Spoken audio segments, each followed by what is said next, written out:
Okay, நினச்சி பாருங்கள், உலகத்தில் பாதி பேர் காது கேட்கலாம் எப்படி இருக்கும்? இது எல்லாமே நடக்குமானா நடக்கும், கண்டிப்பாக வரதுக்கு வாய்ப்பு இருக்குது. இது WHO ரிப்போர்ட். அது பயங்கரமாக இன்க்ரீஸ் ஆகிட்டு இருக்கு hearing loss. Okay. Hearing loss வர்றதுக்கு நிறைய காரணம் இருக்குது. ஆனால் இன்றைக்கு அதிகமாக வர்றதுக்கு காரணம் நாய்ஸ் எக்ஸ்போஷர். ஓகே. ஸோ ஹெட்ஃபோன்லாம் கூட போட்டுக்கிறாங்க. ஒன்றும் இல்லை, அதாவது நான் சொல்கிறது ஒரு 3 ஜெனரேஷனுக்கு முன்னாடி அவங்களுக்கு வந்து முதுமையினால் காது கேளாமை ஏற்படும். அது ப்ரெஸ்பைக்யூசிஸ்ன்னு சொல்லுவாங்க. அந்த முதுமையினால் காது கேளாமை வந்து ஒரு 65-70 வயசில் தான் ஆரம்பிக்கும். ஓகே. இன்னைக்கு வந்து அது வந்து 45-50 வயசில் ஆரம்பிக்குது.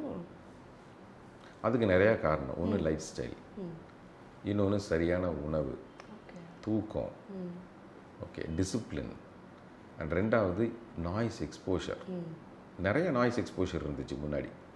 Industrial noise exposure, blast noise exposure, ஒரு பெரிய வெடிகுண்டு வெடித்து காது, துப்பாக்கி சூடு சவுண்டு கேட்டு காதுக்கணும். இன்றைக்கி என்டர்டெயின்மெண்ட் நாய்ஸ் பொல்யூஷன் ஒன்று இருக்குது.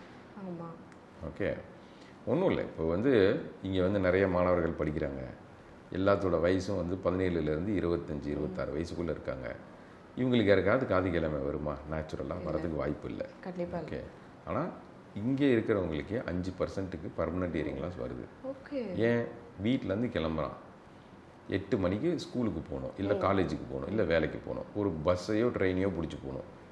நீங்கள் ஒரு பஸ்ஸில் ஏறி பாருங்கள், ஒரு ட்ரெயினில் ஒரு கம்பார்ட்மெண்ட்டில் பாருங்கள், 100 பேர் உட்காந்துருந்தா அதில் 90 பேர் ஹெட்ஃபோனோட உட்காந்துருப்பாங்க. கண்டிப்பாக இல்லையா? ஒன்று பாட்டு கேட்பான், இல்லை ஏதாவது சினிமா பார்ப்பான், ஏதாவது பார்த்துக்கிட்டு இருக்காங்க. எல்லாருமே இப்போ ஹெட்ஃபோன் போட்டுருக்காங்க. அண்ட் நாய்ஸ் எப்படி இருக்கும்? பஸ்ஸுலேயும் ட்ரெயின்லேயும் அதிகமாக இருக்கும். அந்த நாய்ஸோட அதிகமாக சவுண்டு வச்சாதான் இவருக்கு கேட்கும். இது டெய்லி நடக்குது. ஒரு நாளைக்கு ஒரு குறிப்பிட்ட நேரம், ஒரு குறிப்பிட்ட அளவு நீங்கள் தொடர்ந்து சத்தங்களை கேட்டுக்கிட்டே இருந்தீங்கன்னா பர்மனெண்ட்டாக காது கேளாமை வரும்.